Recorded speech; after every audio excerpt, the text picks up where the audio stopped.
We're gonna go over head to toe. This is nothing new. This is 20. Okay. So I'm gonna read through it with y'all and we'll kind of go through things. This is all of the assessments y'all have done, just a little bit less detailed, focusing on the most important pieces. Okay. So you're gonna make sure you have all of your equipment. You're gonna wash your hands, introduce yourself to the patient. So say, hi, my name's Brittany. I'm gonna be the nurse taking care of you today. Can you tell me your name and your date of birth? Hi, Samantha Martin, 1447. Perfect.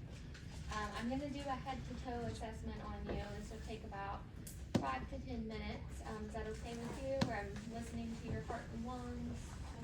Okay. So we're gonna start with a couple of questions and then I'll take a listen to you, kind of look at your skin, touch your skin, okay? Okay. So this is where you can talk about your general impression, if there's a certain order you wanna go in. What I say is like number your little flow on this flow sheet. I've seen some of you do that. I think Nick was doing that at one point. So you can talk about their physical appearance, so you could say their body build and fat distribution is evenly distributed. She looks well groomed, or however you want to say it. You can also say like well kept.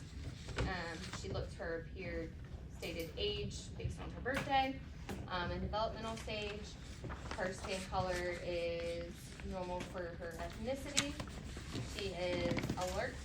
She is cooperating and calm. And she's sitting upright in bed with no abnormal posturing. So then you're gonna go into asking them, questions.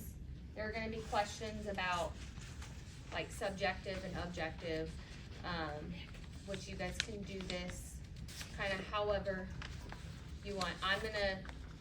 This is rubric, and Andrew, I'm gonna have a hard time with this because I kind of ask questions as I go, system specific, unless you want me to like ask all the subjective questions, then do I don't care how you. Okay. That's what I've kind of told a couple of them too, is if it's Okay, just hitting the easier, points. however logistically it makes more sense So, to you. logistically, you're gonna, after you do the vitals, I kind of start my head to toe, literally head to toe. So starting with neuro. So, I would ask her, can you tell me where you are?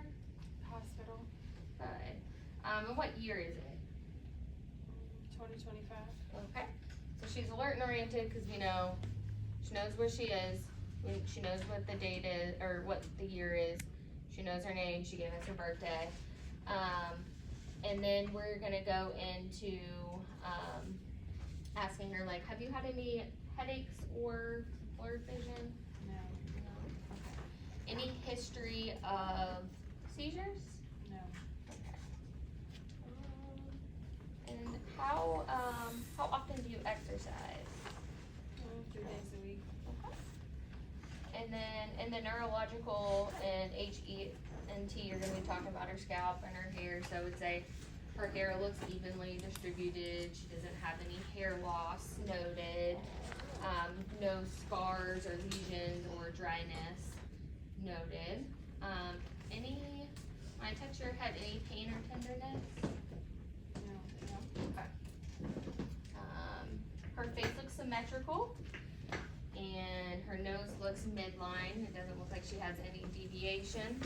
Her trachea looks midline. I'm gonna look at her ears. Any concerns with your ears? No. Okay. And then I'm gonna kind of feel around here to try to see if I can feel your lymph nodes, okay? All right. No inflamed lymph nodes. And then I'm making sure I'm hitting everything here. All right. And then I'm gonna take a look at your eyes, okay? So if you remove your glasses, I've also noted she has glasses on. That's my camera, not my flashlight. Hold on. You would do this with a pen light. I just somehow lost mine. So you tell her to kind of look straight at you or look straight ahead. All right, and pupils are equal and reactive to light. And then what I'm gonna have you do is kind of follow this light, okay? Oh, I guess I could do my finger. Okay, good, good, good. Can you open your eyes really wide? Close them shut. Perfect. Can you raise your eyebrows? Okay. Can you stick your tongue out? All right. Can you wiggle your tongue? Perfect. So, and her mucous membranes are moist. Let's see.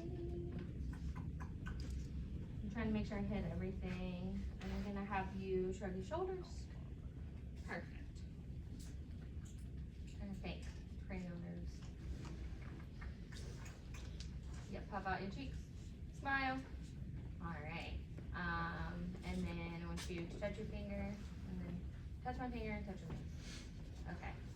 Now I want you to put your finger out and touch your finger and touch your nose, right? And close your eyes and do it. Or touch your fingers to your nose. Touch your finger to your nose. I'm sorry, with your eyes closed. There you go. Perfect. In neuro. Any questions in neuro before I move on to cardiovascular? Nope. Okay. So we'll start with listening to the 4 cardiac sounds. So you'll start here. The aortic, pulmonic, tricuspid, and then mitral. And you're gonna be listening for S1 and S2, and you need to verbalize that you hear S1 and S2. You need to verbalize if you hear any murmurs. Let's see. And then we're gonna go on to having her move her neck to one side, because we did not do that. Perfect. And then to the other. And then I would layer down from the 45 to the 30 degrees to look for venous distension, jugular venous distension. And then we'll start with palpating, so her pulses, and then grading them, so +2 bilaterally, doing the radial pulses, +2 bilaterally. Trying to see here, following the rhythm of this. We'll look at her fingers. So look at like the cap refill on her fingers. Perfect, perfect. And then we're gonna move on to, I'm gonna go down this, I'm trying to think about the best way to do this. I don't like how this is set up. We'll go down to, do you know what I mean? Like I do heart and lungs, but I don't want to mix heart and lungs. Yeah, that's what I'm thinking too. Okay, so we're gonna check her pulses, so popliteal. You'll have to say about the femoral pulses, like how you would check, verbalize how you would check in the groin for femoral. And then you also have the tibiopedalis and then the dorsal pedis. So you would have to grade all those. So, you know, the grading, so I would say like +2 or +3 bilaterally. You'll check for swelling and compare it side to side, so she has no swelling noted. And then you can also, at any point, you just need to make sure you're hitting your 3 questions. So something about current symptoms. So have you felt any palpitations or that your heart's racing? No. Okay. Anyone in your family have heart disease? Yes. Okay, who? Father. Okay. Do you have any history of high blood pressure? No. Okay. Do you drink alcohol? No. Okay. So kind of covers those 3 questions, and then you'll go into respiratory. Tell me, do you have any shortness of breath? No. Any history of smoking? No. Are you exposed to any secondhand smoke or environmental allergens? No. Okay. So we're gonna listen to her lungs.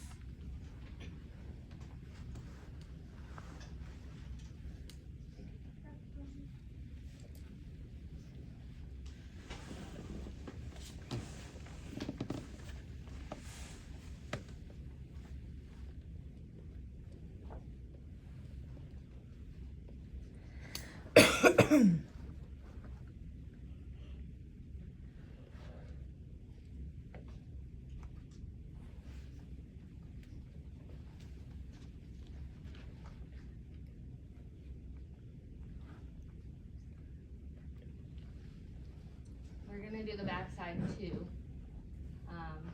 So I can run through that unless y'all feel comfortable with the posterior side of the lungs. Do it? Okay. Let me sit up.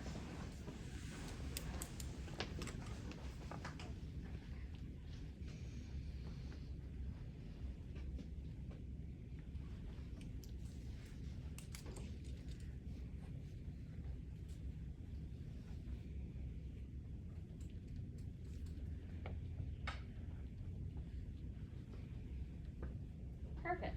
So this is where I would say her lung sounds are clear and all of her lobes of her lung. She didn't have any adventitious lung sounds.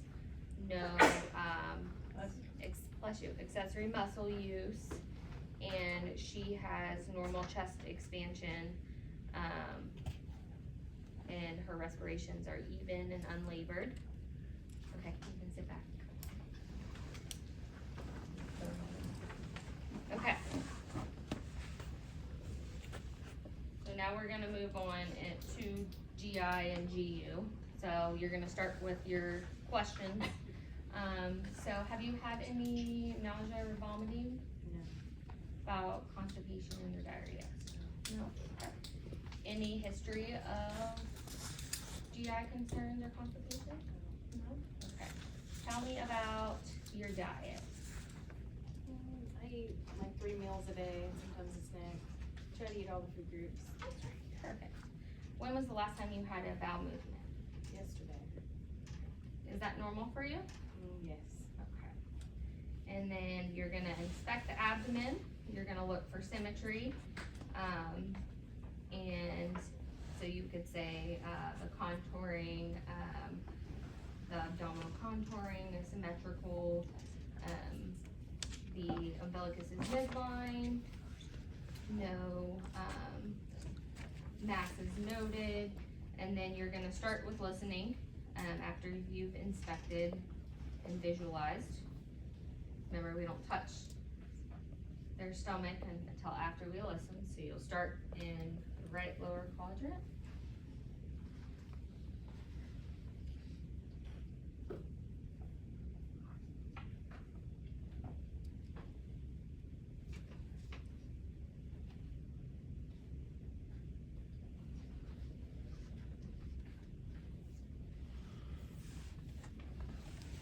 All right, and she's got active bowel sounds in all 4 quadrants. We're not doing percussion of the kidneys, right? Right. Okay, it's on here, so scratch it out. Yep. And then we're gonna move on to palpating. So we'll start here, say anything.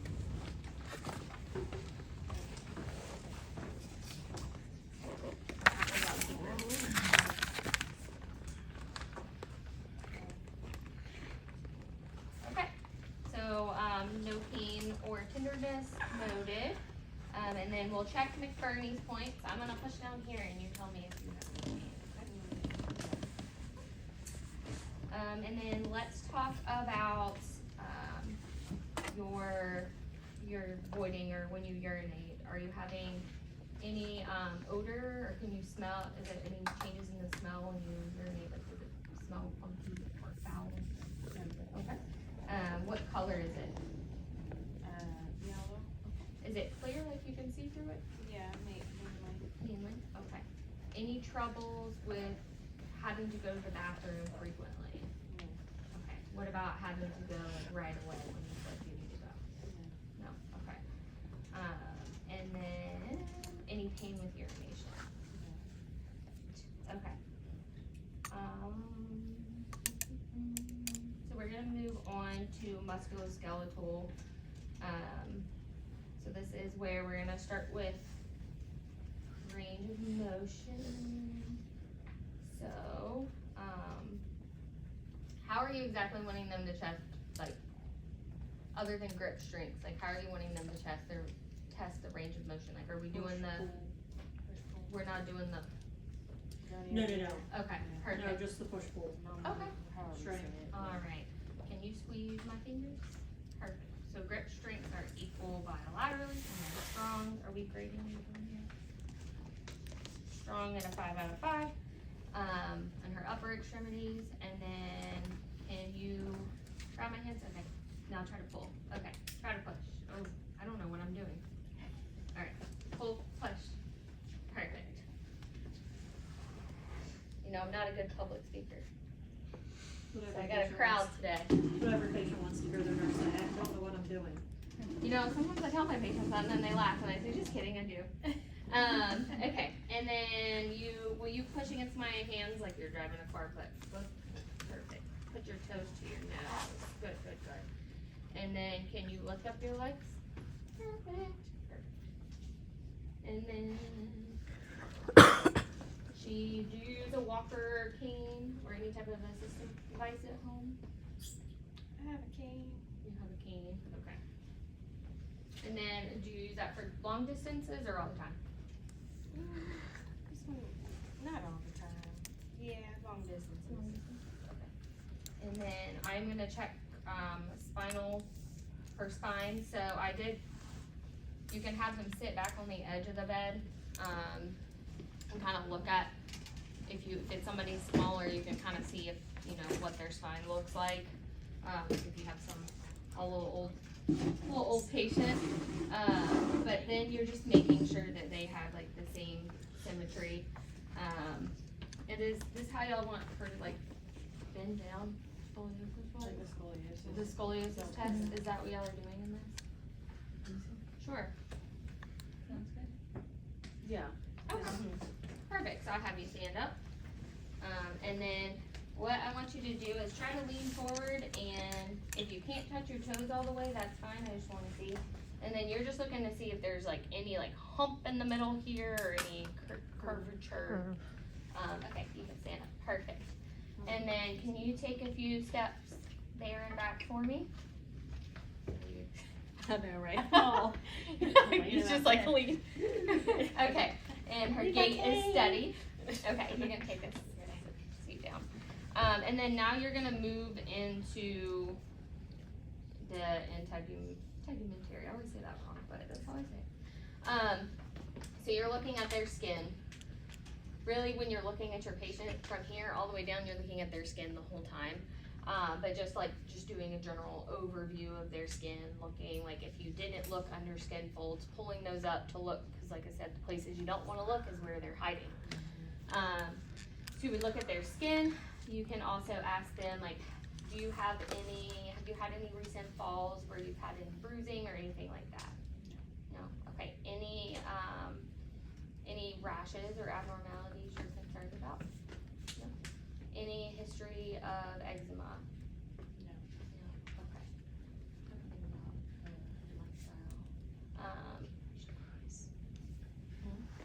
Do you moisturize? Yeah, I was gonna be like, do you wear sunscreen? Yeah, so in summer, when you're outside, do you wear sunscreen? I do. Okay, good.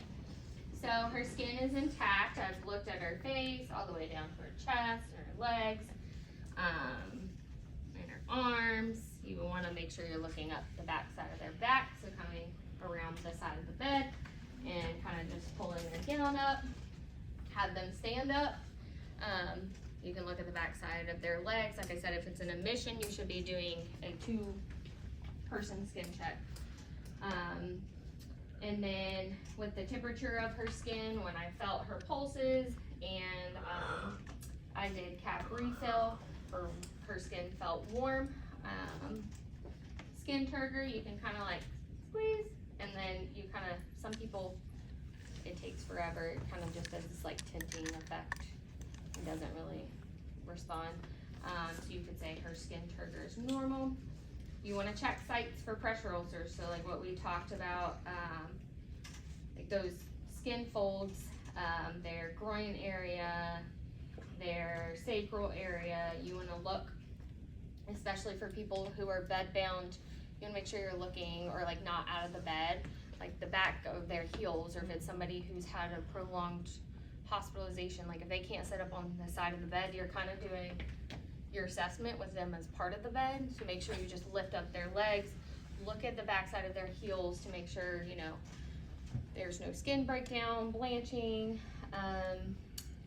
Their elbows is a good place because you may have like a little well, people who have like skin tears and you don't really see them until you start moving them around and looking.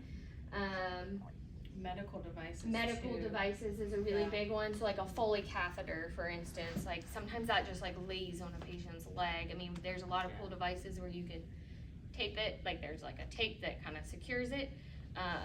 However, depending on where you are or the patient or the situation, that may not work or that may not be available.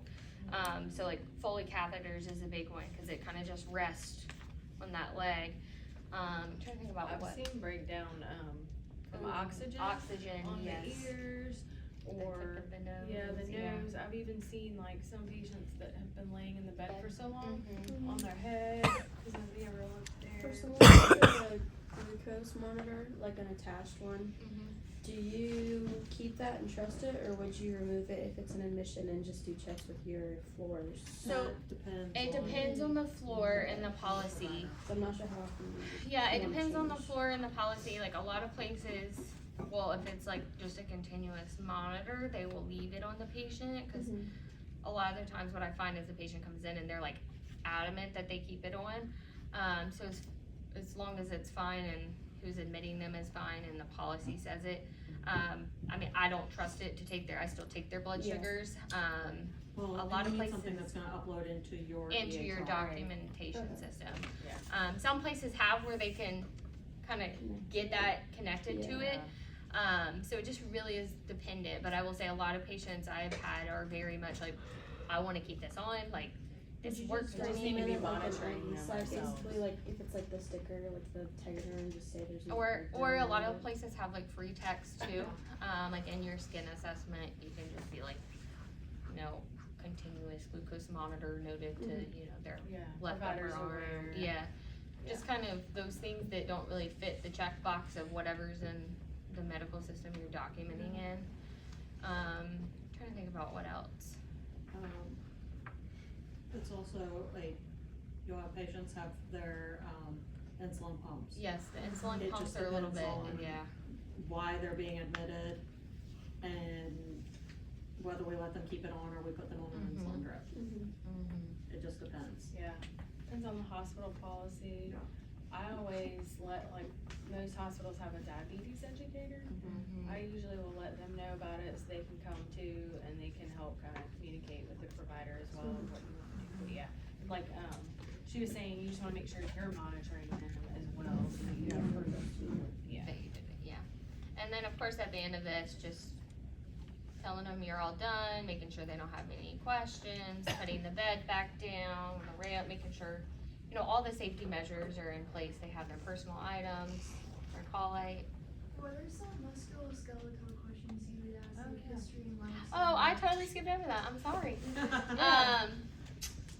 So musculoskeletal, you could ask them like, do they have a history of like any type of weakness in an extremity, especially if you had a stroke patient, because some stroke patients don't have residual and some do. You can ask them if they've had any recent falls. Any surgeries. Yeah, any surgeries. You could ask them. Yep, the assistive devices could fall in that. You could ask them for like lifestyle, you know, if they're working out. How I would take this is kind of make it like, yes, this is how you need to check it off. So it's like hard for me to look at and actually hit all the things because like what I would start with is like, here, let's start with neuro, ask all the neuro questions, do neuro, then kind of move down the body, but everybody's different. So just kind of finding your flow, but making sure that you're hitting all those points. It just depends on what type of learner and how you do it.